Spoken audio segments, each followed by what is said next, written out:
We're reading from Srimad Bhagavatam, 4th canto, chapter 20, 18. Translation. As King Indra was standing by, he became ashamed of his own activities and fell down before King Prithu to touch his lotus feet. But Prithu Maharaj immediately embraced him in great ecstasy and gave up all envy against him for his having stolen the horse meant for the sacrifice. That's the exact event that's happening on the cover of this book of Srimad Bhagavatam. We see Indra falling at the feet of Prithu Maharaj and Prithu Maharaj lifting him up and embracing him. So let's enter into this Leela, into this pastime, as all the demigods, we can see here, Mahadev, Brahma, all the demigods are witnessing this event as Vishnu has appeared on the Garuda and guiding Prithu. Purport by His Divine Grace, A.C. Bhaktivedanta Swami Srila Prabhupada Ki Jai. There are many cases in which a person becomes an offender to the lotus feet of a Vaishnava and later becomes repentant. Here also we find that although the king of heaven, Indra, was so powerful that he accompanied Lord Vishnu, he felt himself a great offender for stealing Prithu Maharaj's horse that was meant for sacrifice.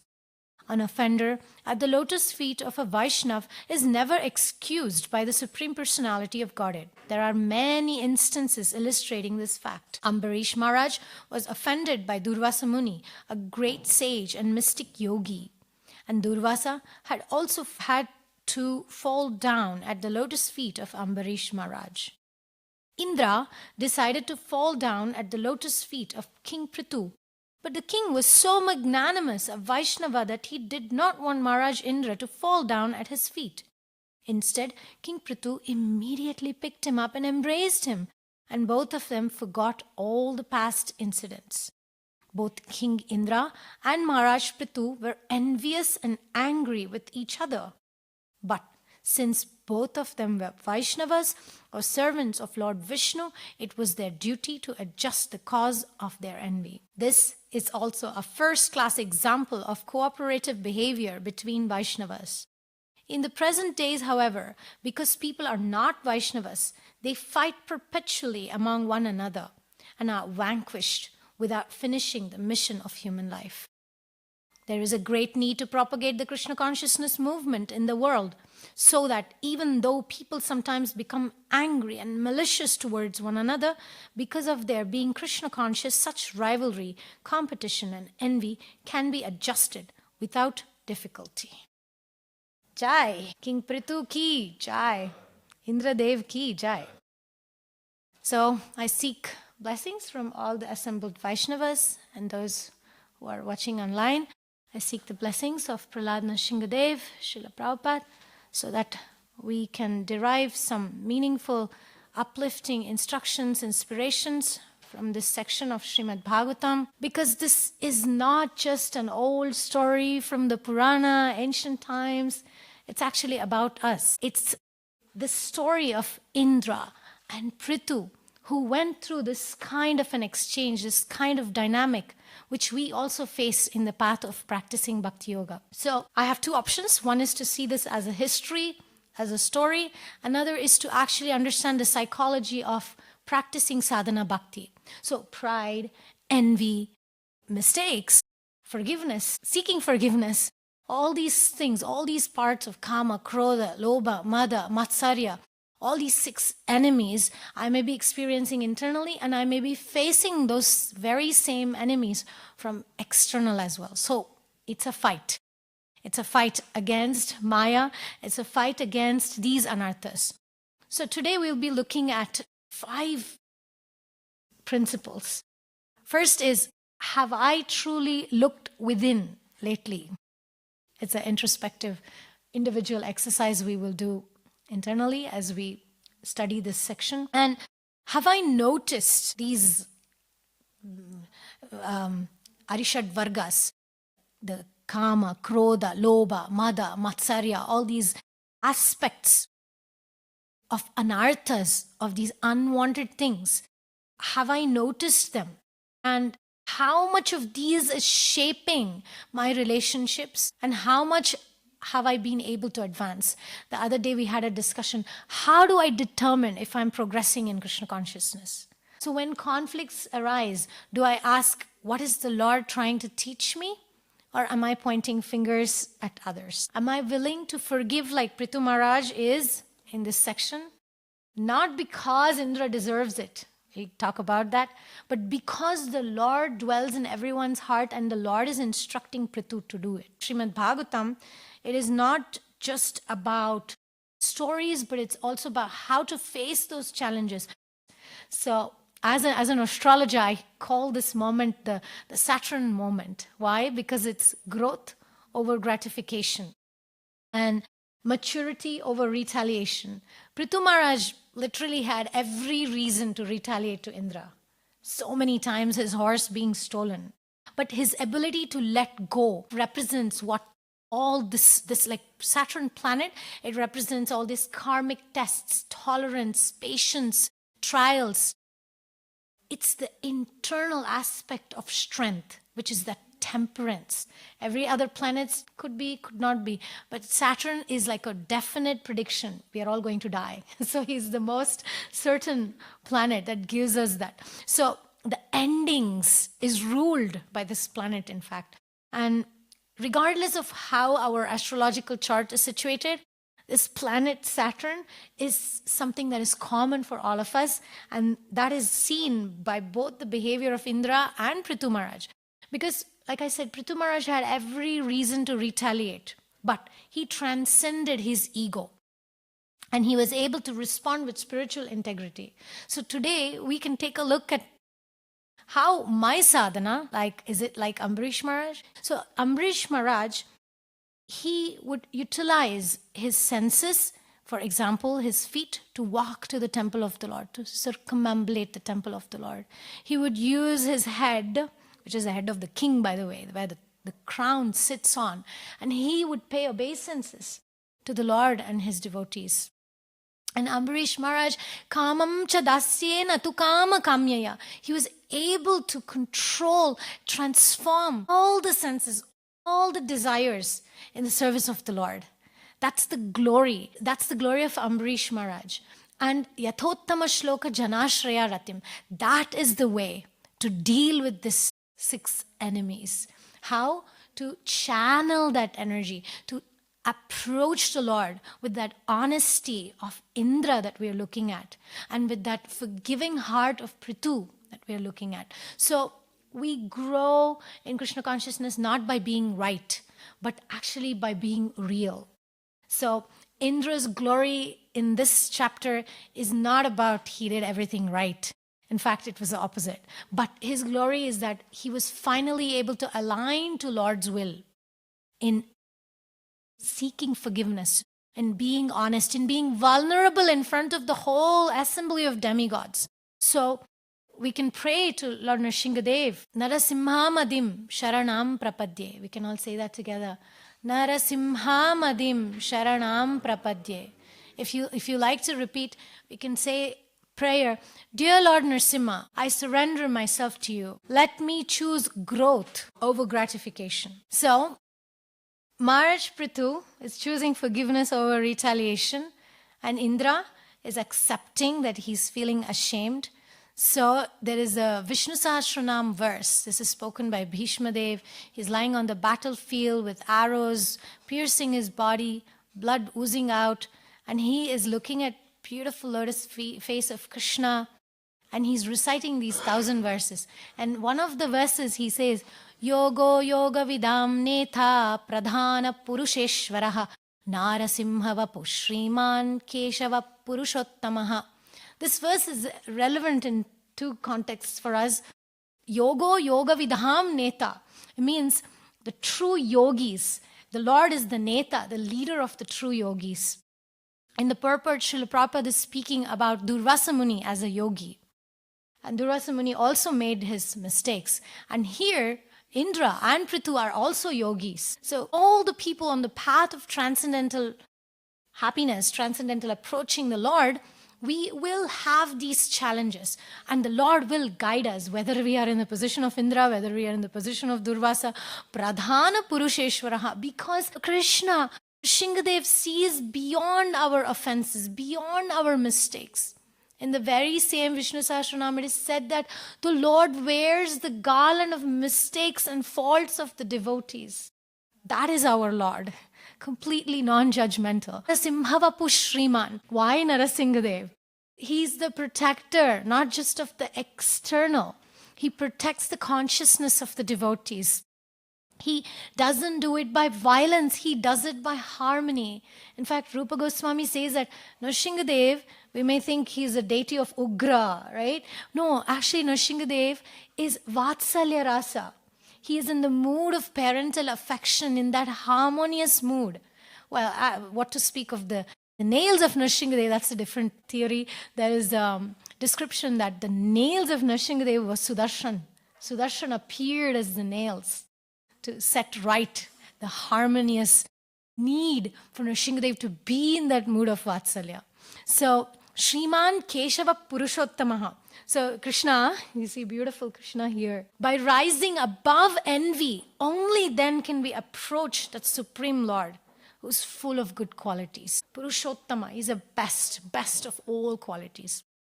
So, this verse today reminds us that bhakti is not just expressed in worship. It's not just about me entering the temple and covering my head and putting my head on the floor to offer respects. It's actually about how I handle conflict within me, how I am able to assimilate humility and the depth in the presence of the Lord's will that I experience within my relationships, within my goals in life. So I was thinking when I was reading this verse, what about conflicts within devotional communities? Why do they happen? So in moments of conflict, we must surrender, we must repent, we must be humble. And Srila Prabhupada built this big hospital, a spiritual hospital. So when we go in a hospital, we find sick people. We may not find extremely healthy people. So sometimes there are perfected saints who appear amongst us, guiding us, showing us the path. And there are conflicts sometimes about sometimes frivolous things, silly things. But these can actually be seen as opportunities for purification. As we can see in the Srimad Bhagavatam, there are so many stories that bewilder us, that confuse us. And we see that the path is always of repentance, of reconciliation. So Indra and Prithu were both Vaishnavas. They were both yogis. And there was envy. Prabhupada says that they were both envious of each other. And what made them great was not the perfection on a material platform, but it was the willingness to align to Lord's will in their own different ways. So what might be your lesson might not be my lesson. So we all have different lessons. And Jai, Prahlad Nrsingadev Bhagavan ki Jai. Narasimha Madim Sharanam Prapadye. Narasimha Madim Sharanam Prapadye. So let's pray to Lord Nrsingadev. Dear Lord Nrsinga, please help us to rise above the pettiness and cooperate with each other, even amidst conflicts. Yeah, sometimes the Lord allows friction to reveal hidden pride, hidden envy, so that ultimately He can soften our hearts, so that He can churn that ocean. There's a Vaishnavacharya, he says, Hariye ninage bekaite no gokulada benne ಸಾಕಾಗಲಿಲ್ಲವೇ ಹಾಲ್ಮೊಸರ ಕಡಲೆ ನಾಟಕಯೇ ತಕೆ ನಿನಗೆ Krishna ಕ್ಷೀರಾಬ್ಧಿ Shayana. So that churning that the Lord has in His mind, He's the Lord of oceans of milk and yogurt. Why does that Lord have to come to the material world and steal butter and milk from the houses of gopis? It's kind of like, why would He want to steal butter? And in fact, even as Krishna, Nanda Maharaj's son, Nanda Maharaj is a king. He has all plenty of butter and milk. There was really no necessity for Krishna to go to the neighbor's house and steal butter and milk. So this shows the attitude of the Lord, the psychology of the Lord, that He likes churning. He likes to churn the hearts of His devotees. So in that stealing butter, that acharyas explain that the stealing of butter represents the butter that he wants to churn by putting us in a conflicting situation. Within this movement, when I was in the Rath Yatra, I was just thinking, it's only because of Srila Prabhupada that we even have this great fortune to glorify Jagannath, to be able to, preach Krishna consciousness, especially in the Western countries. And it's only because of Srila Prabhupada. And Prabhupada, what did he say? Your love is shown through the cooperation.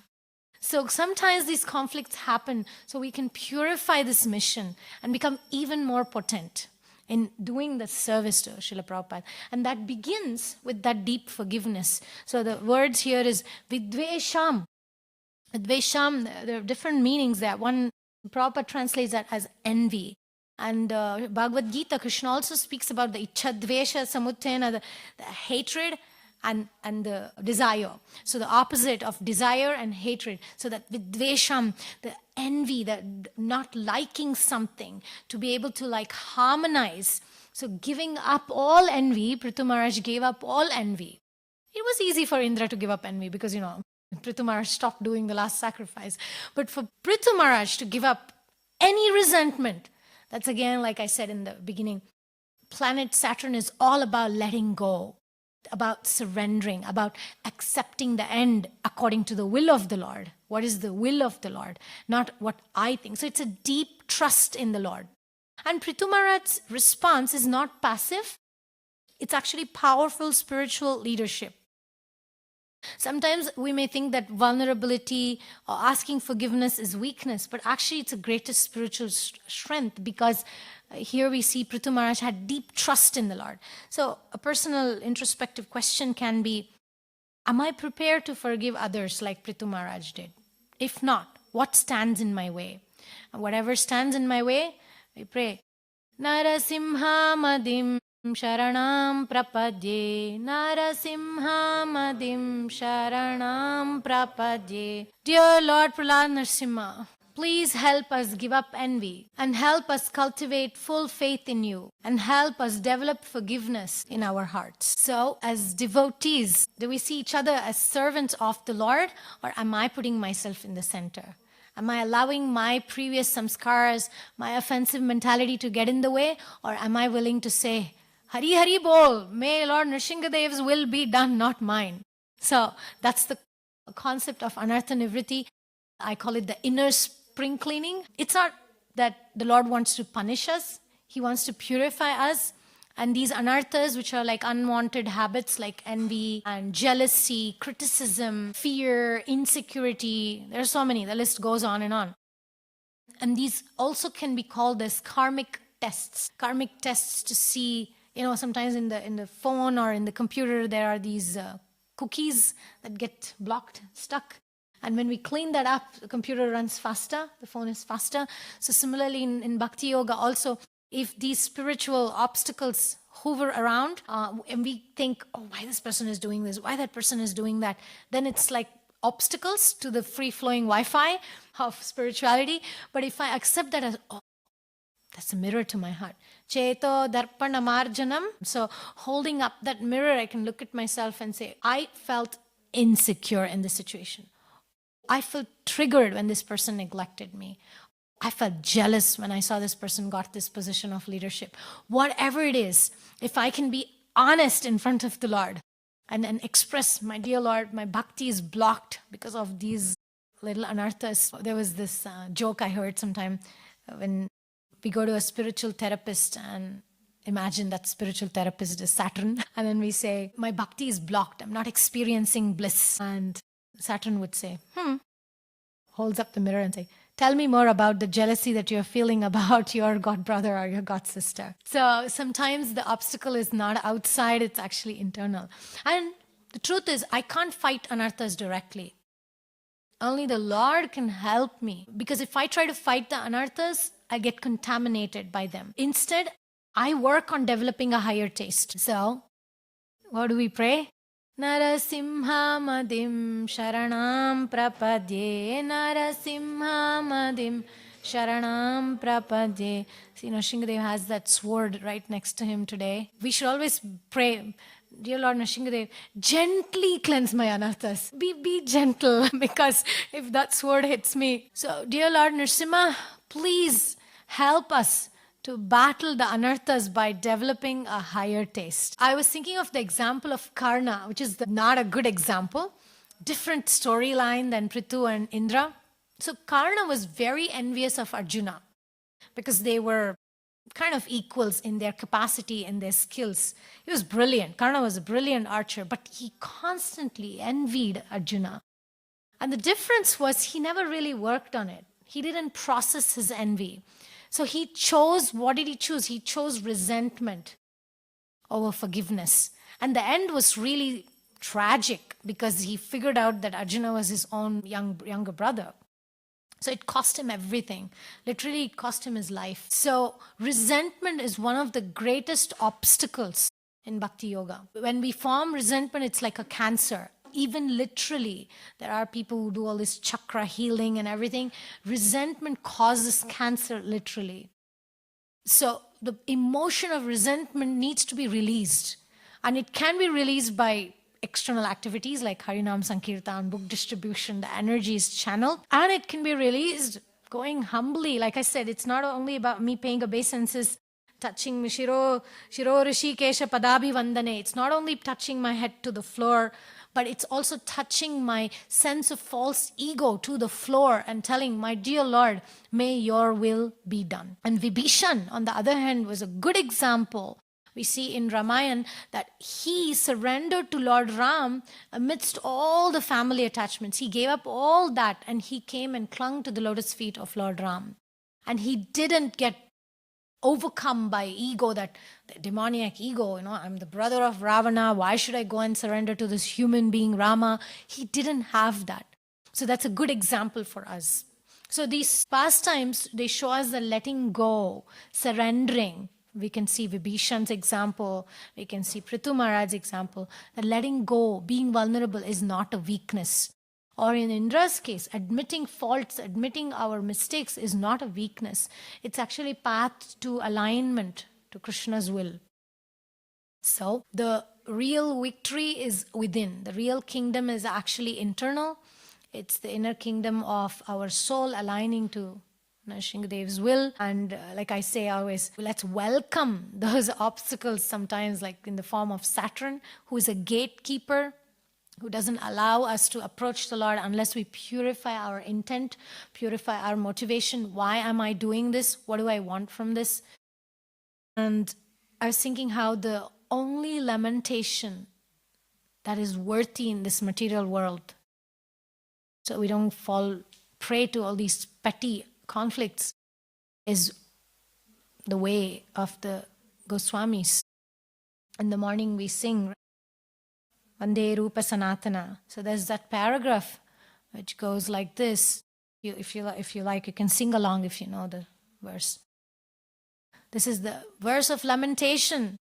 This is where I need to cry out and lament and experience all the resentment, spiritual resentment. Shri Govardhana Kalpa Pada Patale Kalindivane Kutha Gosanta Viti Sarvato Vrajapure Keder Mahavivalo Vande Rupa Sanatana Raghuyuga Shri Jiva Gopalago.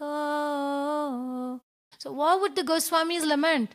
All the Goswamis, the 6 Goswamis, Srila Rupa Goswami, Sanatan Goswami, Raghunath Bhatta Goswami, Raghunath Das Goswami, Jiva Goswami, Gopal Bhatta Goswami, they would constantly lament, Hey Radhe Vraja Devi Kecha Lalite, where is Srimati Radharani, the queen of Vraja? Where is the son of Nanda Maharaj? Where are the gopis? Are they on the hills of Govardhan? Are they under the trees on the banks of river Yamuna? So that's the only lamentation worthy in this material world, to seek that connection, to reconnect with our divine source. so that I'm not lost in all this andhaya thanday rupaniyamanas te pisha tantra murudhamni baddha. Prahlad Maharaj actually says that these are the ropes that entangle me into the deep dark hole of material existence of aham mameti, me and mine, that keeps me trapped, that kept Indra trapped for a while. And then he went after stealing the horses. It kept Durvasa Muni in that trap, thinking that he could punish Ambarish Maharaj. So what to speak of me? It can keep me trapped.